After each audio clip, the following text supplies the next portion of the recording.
श्रीमद् भागवत पुराण Shri Shiv Garuda Purana channel में आप सबका स्वागत। हेलो दोस्तों, आप लोग कैसे हो? उम्मीद होगी आप लोग अच्छे हो। तो दोस्तों, आज हम आपको 40 जो हमने 50 दोहे पढ़कर सुनाए थे गरुड़ पुराण के अर्थ समझाए भी, तो दोस्तों थोड़े से पढ़ेंगे, आपको समझा कर बताएंगे और आगे पढ़कर सुनाएं।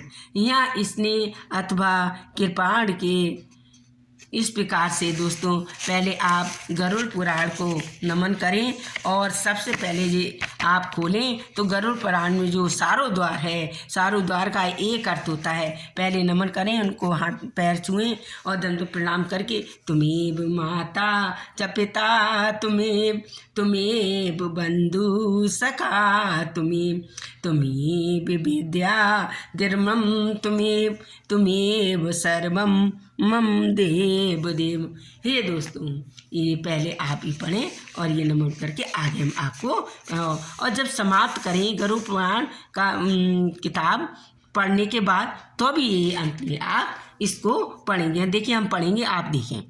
तो कहते हैं यहाँ इसने और कृपा के लिए जो पुत्र पौध दिए हैं उनकी मासिक पिंड को खाता है। उसके बाद जीव सौरपुर प्रस्थान करता है, इसलिए सौरपुर काल को धारण करने वाला जन्म नाम का राजा रहता है। उसे देखकर वह जीव भयभीत होकर विश्राम करना पड़ता है। उस पुर में गया और जीव अपने ही स्वजनों के दिए गए तो अन्न जल को दिखाकर पूर्व में पाकर करता रहता है। इसलिए इसके बाद जल्दी से शीघ्रता पूर्वक वे प्रेत नगेंद्र भवन को जाता है और भयंकर वनों को देखकर दुखी होकर अपने रोता है और कहता है दया रहित दूतों का द्वारा खींचे जाने पर वह बार बार रोता है और 2 मास के लिए अंत में दुखी होकर वहाँ जाता है।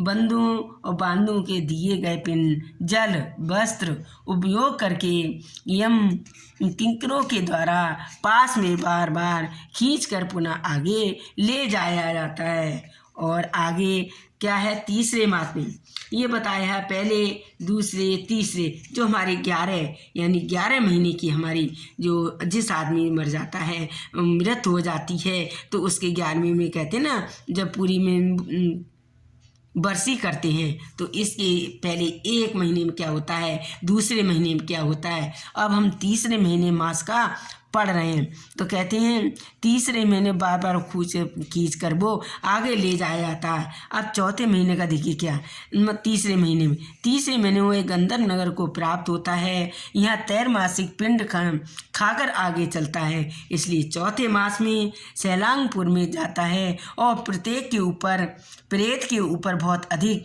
पत्थरों की वर्षा होती है। दोस्तों देखिए कैसी कैसी यातनाएं मिलती हैं, तो हम पहले से ही अपने जीवन को सार्थक और पुण्य कर्मों में लगाएं। मासिक पिंड को खाकर वह सब दुखी हो जाता है, इसलिए 5वें महीने में सब प्रेत कौंचर पहुंचता है और कौंचर की स्थिति प्रेत कहाँ बंधुओं द्वारा हाथ में दिए गए 5वें पिंड को खाकर वो क्रूर ओर चलता है और 5.5 मास के बाद वो ऊष्मन मासिक पिंड और घट दान से प्राप्त होकर वहाँ आधे मुहूर्त विश्राम करके यमदूतों के द्वारा डराए जाने पर दुख में कांपता हुआ उसको पुर में छोड़ देता है। और कहते हैं शरीर वाले राजा को देखकर जब जीव डर कर भाग जाता है, सामने आकर धीवर यानी उससे ये कहते हैं कि हम सब महावैतरणी नदी को पार करने के लिए नाव ले आए हैं। यदि तुम्हारा इस प्रकार पूर्ण हो तो इसमें बैठ जाओ और तद मुनियों से दान को वितरण देना बांटना। कहाँ यह वैतरणी नदी वितरण के द्वारा ही पार की जा सकती, इसलिए इसको वैतरणी नदी कहा जाता है। दोस्तों आगे आपको ये हमने 40 से पढ़कर 50 से पढ़कर हमने 66 तक यानी 5 दोहे पढ़े हैं, 5 दोहे कर गरुड़ पुराण में।